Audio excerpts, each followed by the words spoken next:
Hey, welcome back, everybody. Thank you for sticking around.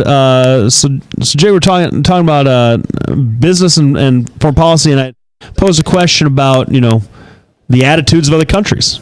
And so, first of all, I'm gonna say I'm not a foreign policy expert. Oh, neither am I. I remember listening to George or Jeb Bush here, 16, start talking about the different tribes in some of these countries, and my head went like this. Yeah. But I will tell you, as a principle on where I would start is, do we really think that not talking to the country is a way to go? Like we talked about earlier. We need to at least talk to them. If they're not willing to protect our interests in the business, then maybe we should do business with them. But I also think that those companies can make those decisions themselves.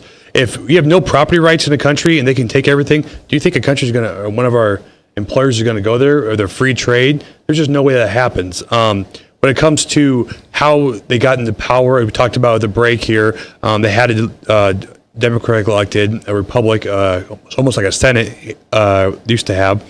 I'm not exactly sure that we should stop getting involved with that. Still respect those people, but I don't have the exact answer for. Well, I actually have a pretty good example of this. Now, everybody's heard Borat, and so they should know where Kazakhstan is, right?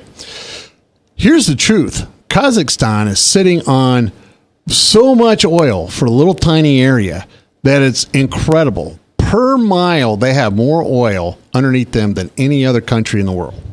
Here's what the problem is.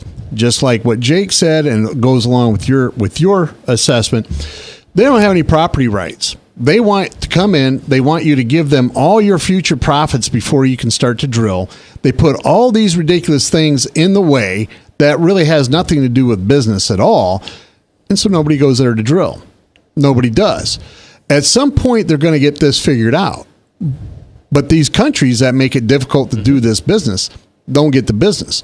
India, this is a little known secret, I guess. India allows just about everybody to come in and mine their diamonds. Most diamonds you get today are not from South Africa, like De Beers would have you think, but actually from India.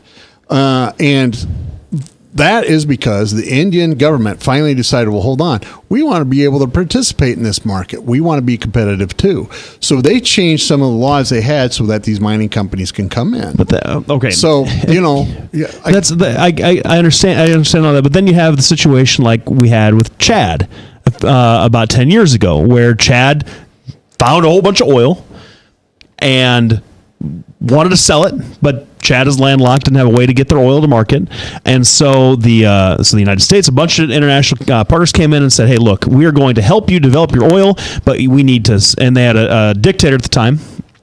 You need to, but we know what you're going to do with it. You're going to sell your oil. You're going to buy a bunch of guns and go after all your enemies. You can't do that. They set up this whole agreement, and we're going to allow these different American companies to come in who have the expertise to and Russian whatever expertise to come and develop your oil. And what happened?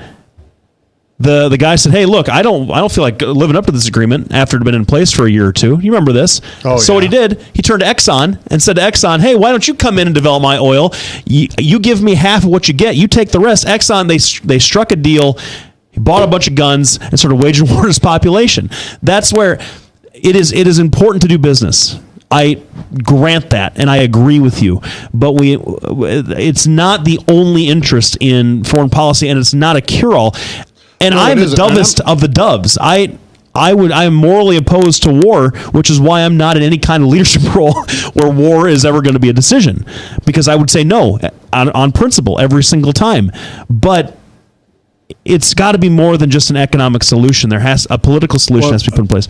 And I would agree with that. And part of the problem is if you look at the history of Chad's been having problems since the 60s. I believe that is where and I could be wrong, but I believe Chad is where the French Foreign Legion actually staged a revolt against the French.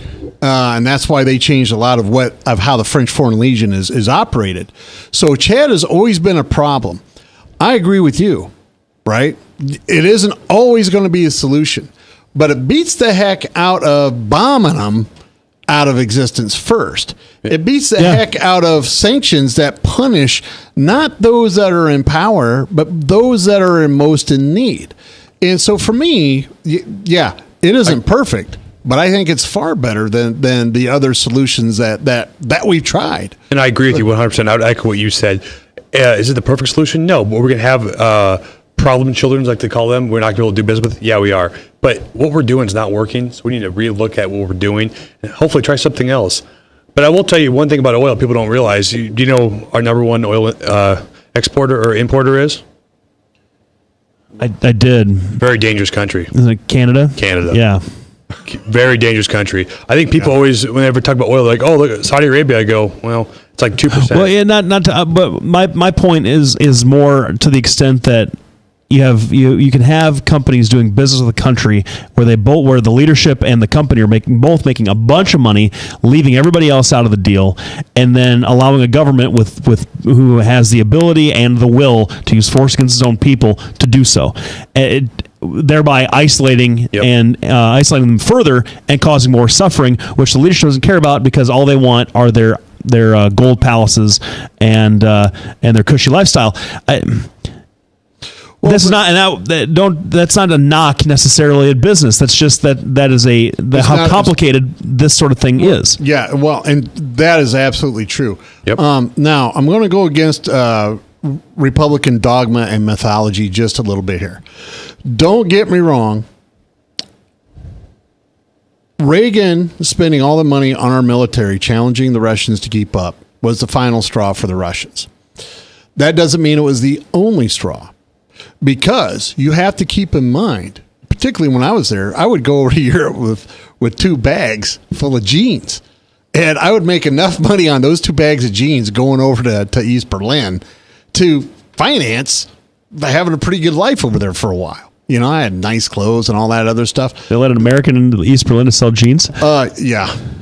You would be surprised. Of course, you give the border guards a pair of jeans each and they'd let you through. Honest to goodness. I shouldn't say that out loud, but, it's 40 years ago, so, whatever. Don't worry, all those people are dead. Yeah, I'm hoping. So the problem is they were so desperate for goods that they were willing to trade. They were willing to do things. And when these Russians, and particularly there's a guy named Farewell, that was his code name. And you got to look that up. This guy writes a great book about it. But essentially, the Russians came over, and most of the Russian spies defected because they came over and realized, hold on, this really isn't what's going on. And I think if we open up some kind of diplomatic ties, show people what we have, do what we do, we can start adding that kind of pressure to these other countries. Part of the problem with Iran and Iraq is they had a history of hating each other anyway. And then we had a history of going, geez, the more of each other you kill, the better off we are. That isn't good foreign policy.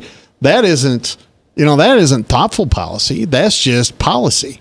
And I think that there's a role for a thing. I see you're wearing your decoder. I am. Isn't that pretty cool? It is. See? And it was made with love. And on that note, I would like to thank everybody for tuning in. We couldn't do what we do without you. After this break, we're going to get back to local and state politics because, I love foreign policy. I talk about it all night.